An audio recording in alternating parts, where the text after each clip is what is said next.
बिस्मिल्लाहिर्रहमानिर्रहीम। अस्सलाम वालेकुम नादरीन, आप यूट्यूब चैनल देख रहे हैं, मैं इमरान खान। नादरीन, सैलाब की तबाहकारियाँ अभी जारी हैं, लेकिन अच्छी खबर यह है कि भारत के इलाके हिमाचल में कुछ बारिशें रुक गई हैं और मकबूजा कश्मीर में भी बारिशों में कमी की इत्तला आ रही है और आने वाले दिनों में ये बारिशें वहाँ मज़ीद नहीं होंगी। लेकिन पाकिस्तान के अंदर अभी बारिशों की इत्तला है कि यहाँ बारिशें होंगी, एक के बाद एक कोई ना कोई नई मुसीबत आ जाती है। लेकिन फ़िलहाल इस वक्त दरिया सतलुज में जो पानी दाखिल हो रहा है वो एक बड़ा रेला है और पानी बढ़ता चला जा रहा है। पाकिस्तान के जो एरियाज़ हैं, जंग का इलाका, टोबा टेक सिंह का इलाका और खानेवाल के इलाके, ये एक मुश्किल सूरत हाल में है। और इसके लिए जो सबसे बड़ी रीज़न है वो ये है कि बंद गलत तोड़े गए हैं, यानी जहाँ से बंद तोड़े गए वो ज़्यादती की है इंतज़ामिया ने, हुकूमत ने, और उसकी वजह से बहुत सारे इलाकों में लोगों को मुश्किलात का सामना है। कुछ लोगों के बागात बचा दिए गए, जागीरें बचा दी गई, फैक्ट्रियाँ मिलें बचा दी गई और गरीबों के इलाके डबो दिए गए। उसकी वजह से लोग खासे परेशान हैं। रावी के अंदर जो सूरत हाल है, पानी वहाँ बहुत ज़्यादा है, लेकिन इसके बावजूद पहले जैसी सूरत हाल अब रावी में नहीं है। पानी ज़्यादा ज़रूर है, लेकिन वो सैलाबी सूरत हाल जिस तरह एक शिद्दत के साथ सैलाब आ रहा था, इस वक्त वो वहाँ पे नहीं है। लेकिन दरिया सतलुज में इस वक्त एक बड़ा सैलाबी रेला आ रहा है और इंडिया ने बार बार उसके बारे में पाकिस्तान को ख़बरदार भी किया है।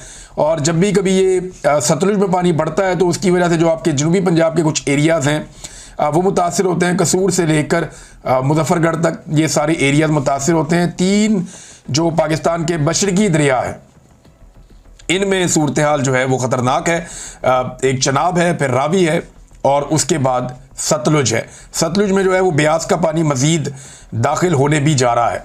अब तक जो पाकिस्तान के सरकारी अदाद-ओ-शुमार हैं उनके मुताबिक 4000 से ज़्यादा आबादियाँ या गांव देहात जो हैं वो पानी के नीचे चले गए हैं, वो डूब गए हैं। कई इलाकों में पानी 10 फुट और इससे ज़्यादा भी गया। ये बहुत बड़े पैमाने पर सैलाबी पानी आया है और इसने बड़ी तबाहकारी की है। जो फसलें तबाह हुई हैं वो सिर्फ फसलें तबाह नहीं हुई, बल्कि उन ज़मीनों को भी बहुत नुकसान पहुंचा है। बेशतर इलाकों में जो ज़मीनें हैं उन्हें दोबारा काबिल काश्त करने में या तो बहुत मेहनत करनी पड़ेगी या वो काबिल काश्त नहीं रहेंगी। जहाँ पे ज़्यादा रेत आ गई है वो ज़मीनें काबिल काश्त नहीं रहेंगी। 35 लाख से ज़ायद अफराद पाकिस्तान में जो आदाद-ओ-शुमार दिए गए हैं सरकारी सतह पे, इस सारी सूरत हाल से मुतासिर हुए हैं। भारत और पाकिस्तान दोनों में जो अब तक लोग जाँ बहक हो चुके हैं उनकी तादाद 3000 से ज़ायद है। ये एक बहुत बड़ा मसला है, इसको संजीदगी के साथ पाकिस्तान को और भारत को देखना चाहिए। और ख़ास तौर पे क्लाइमेट चेंज के हवाले से दोनों ममालिक को ना सिर्फ मिलकर बल्कि जो आसपास के खित्ते के दीगर ममालिक हैं उन्हें भी यहाँ पे बहुत जंगी बुनियादों पर तब्दीलियाँ लानी चाहिए, जैसे कि यूरोप में आई हैं। बहुत सारे जो मगरबी ममालिक हैं वहाँ पे तब्दीलियाँ आई हैं। उन्होंने बड़े पैमाने पर प्लांटेशन की है, जंगलात की कटाई रोकी है और जो आलूदगी है उसके हवाले से कानून साजियाँ की हैं, बड़े सख्त इकदाम उठाए हैं। उसके बाद उन मुल्कों ने अपने आप को बहुत हद तक जो माहौलियाती तब्दीलियाँ उनसे महफूज किया है, आलूदगी से महफूज किया है। तो पाकिस्तान को, भारत को, बांग्लादेश को, अफ़गानिस्तान को और ख़ित्ते के जो आसपास दीगर ममालिक हैं, ईरान को भी इसमें शामिल करें, इन तमाम ममालिक को बड़े पैमाने पर इस तरह के इकदाम उठाने पड़ेंगे। अफ़गानिस्तान में जो अभी ज़ल्ज़ला आया उसमें जो पहली इत्तला मैंने आपको दी थी उसमें 800 के करीब लोग जाँ बहक हुए थे और अब तादाद बढ़ते बढ़ते 2200 से ज़ायद हो गई है। ये इतना खौफनाक ज़ल्ज़ला था कि अब तक की इत्तला के मुताबिक 2200 से ज़ायद अफराद इस ज़ल्ज़ले के नतीजे में जाँ बहक हो गए हैं और लगातार अभी भी लाशें मलबे से निकाली जा रही हैं। ये अक़वाम मुत्तहिदा ने पाकिस्तान से एक दरख्वास्त की है कि जो अफ़गानों की बेदखली की जा रही है पाकिस्तान से, उन्हें निकाला जा रहा है कि वो अपने मुल्क वापस पहुँचे और ज़बरदस्ती भी की जा रही है, तो इस सिलसिले को अभी फ़िलहाल रोक दिया जाए क्योंकि वहाँ पर बड़े मुश्किल सूरत हाल है। इसमें अगर नए लोगों को वहाँ भिजवाया जाएगा तो मुश्किलात बढ़ेंगी। लिहाजा ये खैबर पख्तूनख्वा की हुकूमत ने भी ये बात की है, अक़वाम मुत्तहिदा ने भी ये बात की है। पाकिस्तान ने अफ़गानिस्तान में अब इमदाद भी भिजवा दी है, इमदादी सामान भिजवाया है। भरपूर मदद करनी चाहिए अफ़गानिस्तान की, अपने हमसाया मुल्क की। हमारा ब्रादर इस्लामी मुल्क भी है, तो जितनी पाकिस्तान मदद करे उतनी कम है। पाकिस्तानियों को पूरी शिद्दत के साथ अपने अफ़गान भाइयों के साथ खड़े होना चाहिए क्योंकि हमारा जीना मरना एक साथ है।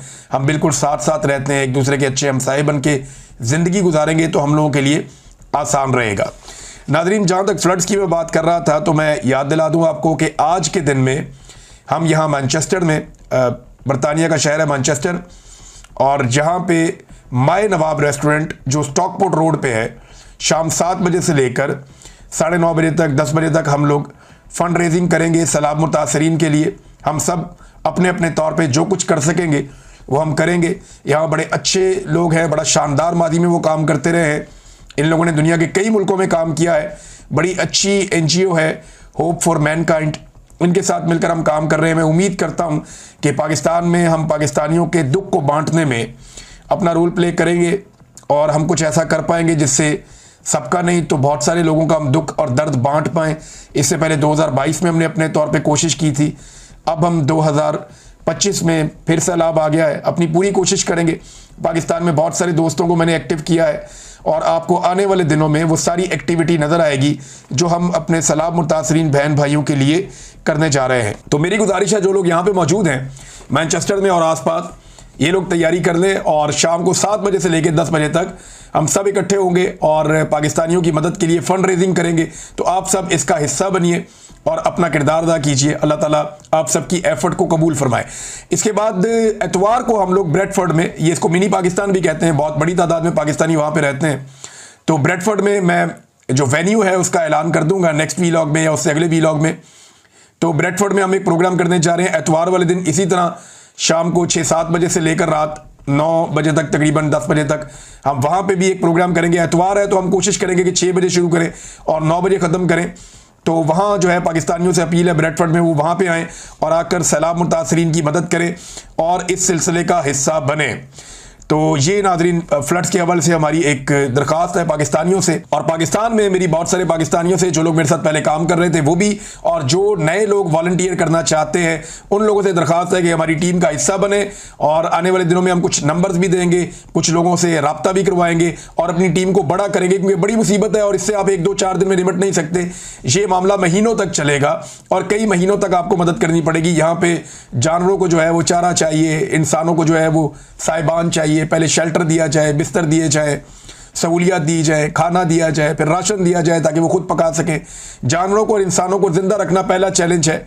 उसके बाद जब इनको वापस इनकी ज़मीनें मिल जाएं तो इन्हें खाद फराम की जाए, इन्हें बीज फराम किया जाए फ्री ऑफ कॉस्ट, ताकि ये दोबारा से फसलें लगा सकें।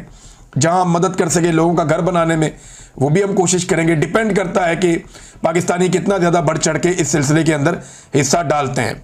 नाज़रीन, इलेक्शन कमीशन ऑफ पाकिस्तान ने पंजाब के जो 9 हल्कों में ज़िमनी इलेक्शन होने जा रहा था उसको रोक दिया है, और उसकी एक बड़ी वजह यह भी बताई जा रही है कि पाकिस्तान तहरीक इंसाफ ने वहाँ पे बाइकआउट कर दिया था। अब क्योंकि बाइकआउट है तो इसकी वजह से वहाँ पे वैसे भी बाइकआउट के बाद इलेक्शन तो रहा ही नहीं, अब तो वन साइडेड इलेक्शन है। PMLN जो है उन्हीं को जितवाना है, तो वो अपने उम्मीदवार का ऐलान करें और इलेक्शन करवाने की ज़रूरत ही कोई नहीं है। बस सिर्फ ऐलान कर दें कि ये हमारा उम्मीदवार है और इलेक्शन कमीशन को चाहिए उसको नोटिफाई कर दे कि ये MNA बन गया है। इलेक्शन की तो ज़रूरत ही नहीं है। यानी अगर 10 वोटों के मुकाबले में 1000 वोट भी पड़ जाए पाकिस्तान तहरीक इंसाफ को, तो जीतना तो 10 वोटों वाले ने। ये तो इलेक्शन कमीशन ऑफ पाकिस्तान का और पाकिस्तान की एस्टेब्लिशमेंट का तयशुदा फार्मूला है। एक भी ज़िमनी इलेक्शन उन्होंने तहरीक इंसाफ को नहीं जीतने दिया। तो तयशुदा फार्मूले के मुताबिक अगर 1 लाख वोट भी पाकिस्तान तहरीक इंसाफ का बंदा लेता है तो उसके मुकाबले में 5000 वोट लेने वाला PMLN का जीत जाएगा। ये तो सेट पैटर्न है और ये जिद है पाकिस्तान की मिलिट्री एस्टेब्लिशमेंट की और पाकिस्तान की जो इस वक्त इलेक्शन कमीशन के अंदर बैठी हुई शख्सियात हैं उनकी, और वो यही कर रहे हैं। हम ये बार बार होता हुआ भी देख रहे हैं। मुल्तान में नादरीन सैलाब से बहुत तबाही आई, मैं आपको ये बताना भूल गया। वहाँ पर बहुत सारे आमों के बागात, बहुत सारी फसलें, खेत, लोगों की आबादियाँ जो ज़्यादा बुलंदी पर नहीं थी वो डूब गई हैं। बहुत नुकसान हुआ मुल्तान में। उसके अलावा जो मुजफ्फरगढ़ का इलाका है वहाँ पे लगातार नुकसान हो रहा है। एक और मैंने आपको एरिया बताया था दरियाए तवी के उस तरफ, तो वहाँ अब कुछ टीमें हमारी पहुँची, उन्होंने बताया कि वाकई वहाँ पे हालात ख़राब हैं और अभी तक वहाँ हुकूमत की रसाई नहीं है। बेशतर इलाकों में हुकूमत ने कोई काम नहीं किया। हुकूमत की कैपेसिटी भी कम होती है, लेकिन यहाँ पे इस हुकूमत की कैपेसिटी कम होने के बावजूद उन्होंने काम किया ही नहीं। देखें हुकूमत करती क्या है, हुकूमत का तरीकाकार ये होता है कि आपकी जितनी कम कैपेसिटी है आप उसके अंदर ज़्यादा काम करने की कोशिश करते हैं, पहली चीज़। दूसरा, आप अप्रिशिएट करते हैं बाकी सारे ग्रुपों को, NGOs को और तमाम लोगों को, आवाम को, कि आप आएँ और आकर आप इस कार्य खैर में अपना हिस्सा डालें। हुकूमत को इससे कोई सरोकार नहीं होता कि किसका तस्वीर लग रहा है, किसका नारा लग रहा है, क्या हो रहा है। हुकूमत ये देखती है कि फैसिलिटेट किया जाए आवाम को। आवाम को खाना मिलना चाहिए, शेल्टर मिलना चाहिए, उनका ख्याल रखा जाना चाहिए, जानवरों को बचाया जाए, मेडिकल कैंप्स लगने चाहिए। तो हुकूमत हमेशा फैसिलिटेट करती है तमाम तंजीमों को। माजी में हम ये होता हुआ देखते भी रहे। लेकिन इस मरतबा हम अजीब चीज़ ये देख रहे हैं कि हुकूमत ना सिर्फ खुद काम नहीं कर पा रही, वसाइल तो महदूद हैं लेकिन काबिलियत भी नहीं है। हुकूमत खुद काम नहीं कर पा रही और जो लोग काम करने के लिए आ रहे हैं उनको भी मना कर रही है, उनको रोक रही है कि अगर काम करना है तो हुकूमत आपको बताएगी क्या करना है, और हुकूमत जो है उसके अंदर अहलियत है नहीं। फिर वो चाहते हैं ज़बरदस्ती फ़ोटो लगाया जाए मरीम नवाज़ का। अब इसको लोग पसंद नहीं करते, तो इस एक ज़िद की वजह से इन्होंने काफ़ी ज़्यादा लोगों को, NGOs को, जो फलाई काम करने वाले इदारे हैं, उन्हें मायूस किया और उनको परेशानी में डाला। ख़ास तौर पे वो इदारे जो बेचारे छोटे इदारे हैं, छोटे पैमाने पे काम करते हैं, उनको तो इन्होंने बहुत ज़्यादा परेशान किया है। नाज़रीन, मौजूदा निज़ाम के बारे में नवाज शरीफ साहब क्या कहते हैं, ये बड़े मज़ेदार इंकशाफात हैं जो ख्वाजा आसिफ साहब ने किए हैं। ख्वाजा आसिफ साहब कहते हैं कि मियाँ नवाज शरीफ साहब जो है निज़ाम के तसलसल से बिल्कुल मुत्तफिक हैं और इस जो हाइब्रिड निज़ाम है इसमें नवाज शरीफ साहब को किसी किस्म का कोई एतराज़ नहीं है। देखिए, अब वो लोग जो ये चूरन बेचते हैं कि नवाज शरीफ के अंदर लावा पाटने वाला है, वो लोग जो ये कहते हैं कि नवाज शरीफ साहब जो हैं वो अपने दिल में राज छुपा के बैठे हैं, वो ये कर देंगे, वो कर देंगे, आने वाले दिनों में वो मुतहर्रिक हो जाएंगे, वो बहुत सारी चीज़ों से पर्दा उठाने वाले हैं, वो सारे लोग ज़रा सोचें कि नवाज शरीफ साहब ख्वाजा आसिफ साहब से क्या कहलवा रहे हैं। ख्वाजा आसिफ बता रहे हैं कि नवाज शरीफ साहब बिल्कुल राज़ी हैं, बिल्कुल मुतमईन हैं और बिल्कुल मुत्तफिक हैं जो इस वक्त हाइब्रिड निज़ाम चल रहा है उससे। हाइब्रिड निज़ाम कहते हैं दोगले का, हाइब्रिड का जो मतलब होता है वो दोगला होता है। तो एक दोगला निज़ाम चल रहा है पाकिस्तान में, यानी स्टीयरिंग पे कोई और बैठा हुआ है और पीछे से स्टीयरिंग को हिला कोई और रहा है। कठपुतली हुकूमत चल रही है पाकिस्तान में, इनकी डोरियां किसी और के हाथ में है, वो सब जानते हैं, मिलिट्री एस्टेब्लिशमेंट के हाथ में। तो नवाज शरीफ साहब इससे खुश हैं, राज़ी हैं, उन्हें कोई दिक्कत या परेशानी नहीं है। ख्वाजा आसिफ साहब ने यह बताया। अब इसमें सवाल किया गया एंकर की जानिब से कि क्या नवाज शरीफ गिव अप कर चुके हैं क्योंकि वोट से इमरान खान का मुकाबला करना मुश्किल है। तो इस पे ख्वाजा आसिफ कहते हैं कि मईशत, फौज, खारजा पॉलिसी कामयाब चल रही हैं तो एक चीज़ के लिए दूसरी चीज़ को वक्ती तौर पर पीछे छोड़ा जा सकता है। यानी उनका कहने का मतलब यह है कि मईशत भी ठीक चल रही है, फौज भी ठीक चल रही है, खारजा पॉलिसी भी ठीक चल रही है, लिहाजा अगर सियासत ठीक नहीं चल रही है, लोग हमें प्यार नहीं कर रहे तो दफ़ा करो फिलहाल। या जो सिविलियन सुपरमेसी या वोट को इज्जत दो का नारा था, अगर हम उसकी इज्जत नहीं कर रहे तो दफ़ा करें फिलहाल, ये चीज़ें चलने दें।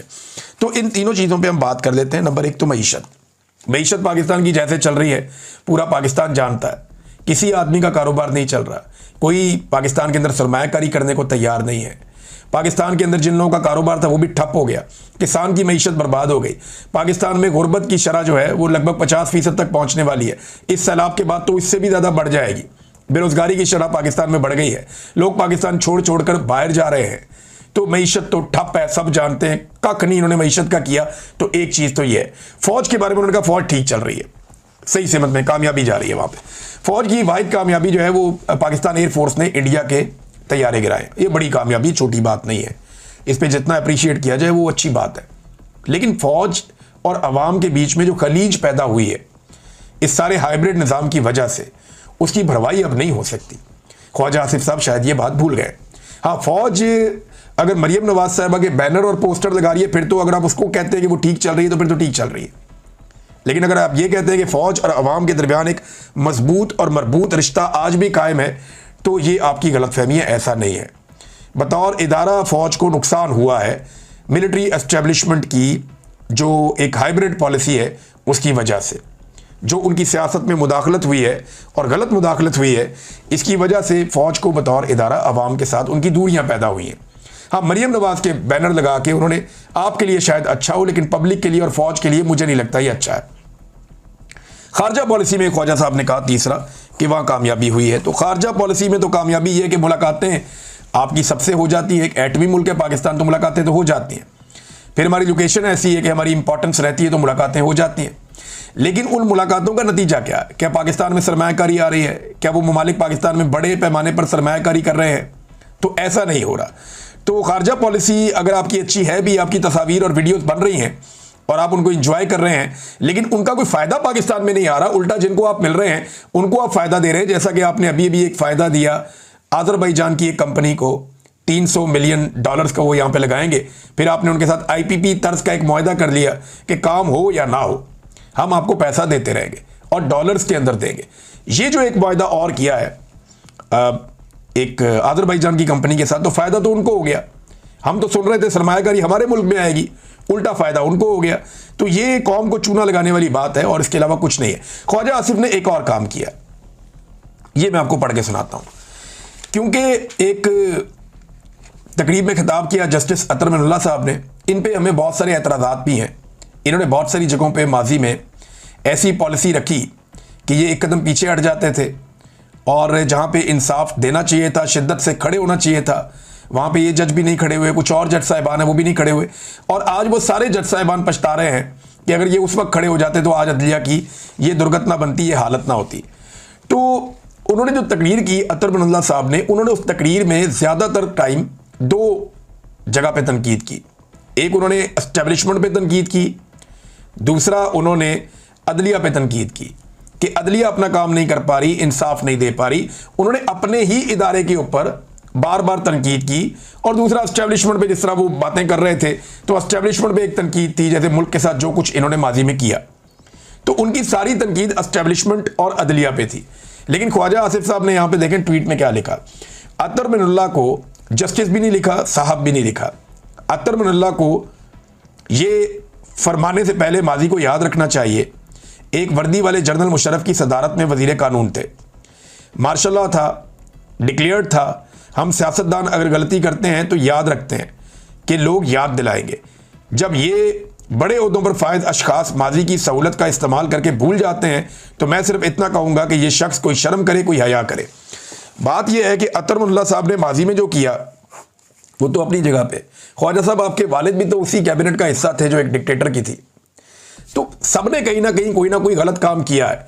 पाकिस्तान में फौज ने कंट्रोल ही इतना ज़्यादा रखा कि कभी ना कभी सारे उनके बनाए हुए एक सिस्टम का हिस्सा रहे या उसके करीब से गुजरे या उसके मुताबिक चीज़ें सोचते रहे। लेकिन ज़्यादातर लोगों को समझ आई। जब किसी को समझ आई तो फिर उसने सही रास्ता इख्तियार किया। लेकिन ख्वाजा साहब, अजीब बात यह है कि आप आज भी हाइब्रिड निज़ाम की तारीफ करते हैं, आप आज भी दोगले निज़ाम को पसंद करते हैं। हालांकि आपने आमरीत को भुगता भी है, तकालीफ भी देखी है, लेकिन इसके बावजूद इमरान खान के खौफ ने आपको दोबारा GHQ पहुंचा दिया और आपको दोबारा आपके हाथ में बुरश पकड़ा दी और आपने पॉलिश शुरू कर दी अनफॉर्चुनेटली। तो अतर मिनुल्लाह तो सियासतदानों की बात नहीं कर रहे थे, वो तो बात कर रहे थे डिक्टेटर्स की, वो बात कर रहे थे अपनी अदलिया की। लेकिन ख्वाजा साहब को आजकल क्योंकि बड़ा उनको इदारे से प्यार है और आजकल वो एक डिक्टेटरशिप को पसंद करने वाले शख्स बने हुए हैं, लिहाजा उन्होंने फिर जवाब दिया बजाय इसके कि डिक्टेटर्स इसका जवाब देते। इसका जवाब ख्वाजा आसिफ ने खुद दिया है। नाज़रीन, चीनी में किस किस ने पैसा कमाया, बड़ी इंटरेस्टिंग एक रिपोर्ट आई है मेरे पास। इसमें जो चीनी पाकिस्तान से बाहर एक्सपोर्ट की गई उसमें सबसे ज़्यादा पैसा जो कमाया वो शरीफ ख़ानदान ने कमाया। ये हमजा शहबाज, नुसरत शहबाज और सलमान शहबाज, ये शहबाज शरीफ के बच्चे और बीवी हैं। ये जो चीनी एक्सपोर्ट की गई, इनकी शुगर मिल ने 2 अरब 41 करोड़ रुपए से ज़ायद मालियत की चीनी जो है वो एक्सपोर्ट की थी।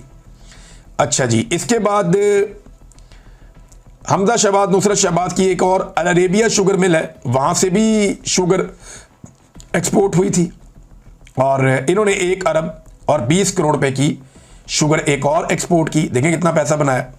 नवाज शरीफ और शहबाज शरीफ के भतीजे हैं और ये इनके एक भाई होते थे मियाँ साहब के, अब्बास शरीफ साहब, उनके 2 बेटे हैं। उनकी एक मिल है चौधरी शुगर मिल और इस शुगर मिल ने 1 अरब 49 करोड़ रुपए की चीनी एक्सपोर्ट की है। सारा फायदा इनके अपने खानदानों के पास। जरदारी साहब के ओमनी ग्रुप के एक दोस्त हैं ख्वाजा अब्दुल गनी मजीद, ये टंडुवाला यार शुगर मिल से इन्होंने जो 91 करोड़ 70 लाख रुपए की चीनी जो है वो एक्सपोर्ट की थी। जरदारी साहब के एक और दोस्त हैं, इनका नाम है ज़का अशरफ। इनकी शुगर मिल ने 1 अरब 67 करोड़ रुपए मालियत की 11,317 मैट्रिक टन चीनी एक्सपोर्ट की है। ये अशरफ शुगर मिल इसका नाम है। चौधरी शुजात हुसैन, ये भी हुकूमत के करीबी लोग हैं, ताकतवर लोग हैं। अच्छा, इन्होंने चीनी लेकिन एक्सपोर्ट नहीं की इस अरसे में। मोनसलाई, इनकी मिल ने 3 अरब 33 करोड़ रुपए मालियत की 21,874 टन चीनी एक्सपोर्ट की है। ये मोनसलाई और मियाँ आमिर महमूद जो है ये इसमें पार्टनर है। तो वो खाली मोनसलाई ना समझे, मियाँ आमिर महमूद भी शामिल। और मियाँ आमिर महमूद जो है वो एक टीवी चैनल के मालिक भी हैं। तो उनकी जो रहीम यार खान शुगर मिल है ये वहाँ से जो है ये गई है। जहांगीर तरीन साहब की शुगर मिल्स जो हैं उन्होंने मजमूई तौर पर 15 अरब रुपए मालियत की 99,000 टन चीनी एक्सपोर्ट की। देखिए सारे लोग हुकूमत का हिस्सा है, सारा गेम सियासतदानों ने डाला है और पैसा बनाया इन्होंने इसके अंदर, देख लें आप। नाज़रीन, मलिक रियाज का जो मॉल ऑफ इस्लामाबाद है उसको अभी नीलाम करने की तैयारी हो रही थी, मामला चला गया अदालत में। वहाँ पे मलिक रियाज के वकीलों ने, और वो आगे मलिक रियाज के वकील तो नहीं थे, वो जो उसके अंदर रहते हैं लोग जिनके पास वहाँ मलकियत है, उन्होंने आकर कहा जी हमने तो खरीदे हुए हैं, ये आप हमारे पे किस बात की सजा दे रहे हैं हमें? अगर मलिक रियाज की चीज़ों को आपने काबू करना है तो बैरियर टाउन में बिलावल हाउस है, इस पर बड़े कह लगे अदालत के अंदर। उन्होंने कहा जी उनके नाम पे जाके वो आप पकड़े और पकड़ के उसको सेल कर दें, लेकिन बिलावल हाउस की तरफ कोई नहीं जाएगा। फिलहाल ये मामला जो है वो स्टे हो गया मेरे ख्याल में, और ये मामला भी आगे फिलहाल इस तरह नहीं बढ़ेगा। एक और खबर है नाज़रीन, छोटी सी, और ख़बर ये है कि सुन्नी इत्तेहाद कौंसिल के अभी तक, या वो पाकिस्तान तहरीक इंसाफ के हमायत याफ्ता जो उम्मीदवार थे, उनमें से अभी तक 25 लोग ऐसे हैं जिन्होंने इस्तीफ़े नहीं दिए। यानी इमरान खान साहब ने कहा था कि इस्तीफ़े दे दो, लेकिन उन्होंने अभी तक इस्तीफ़े नहीं दिए। इनमें जो सलीम रहमान साहब हैं, सुहेल सुल्तान, मोहम्मद बशीर खान, मोहम्मद नवाज़ खान, मोहम्मद आतिफ, शेर अली अरबाब, जुल्फ़िकार अली, नसीम अली शाह, शेर अफजल खान, मोहम्मद मुबीन आरफ, उसामा अहम मेला और मोहम्मद मिकदाद अली खान, गुलाम मोहम्मद अली अफजल शाही, मोहम्मद सादुल्ला, उमर फ़ारूक, मोहम्मद रियाज फतियाना, मोहम्मद महबूब सुल्तान, सरदार लतीफ़ खोसा और आयशा नज़ीर, मियाँ गौस मोहम्मद, मोहम्मद मुअज़्ज़म अली, फ़याज़ हुसैन, अंबर मजीद और ख्वाजा शराज, ये वो लोग हैं जिन्होंने अभी तक इमरान खान साहब के कहने के मुताबिक कायमा कमेटियों से इस्तीफ़े नहीं दिए। अब तक के लिए इतना ही। अपना ख्याल रखिएगा, अपने इस चैनल का भी। अल्लाह हाफ़िज़।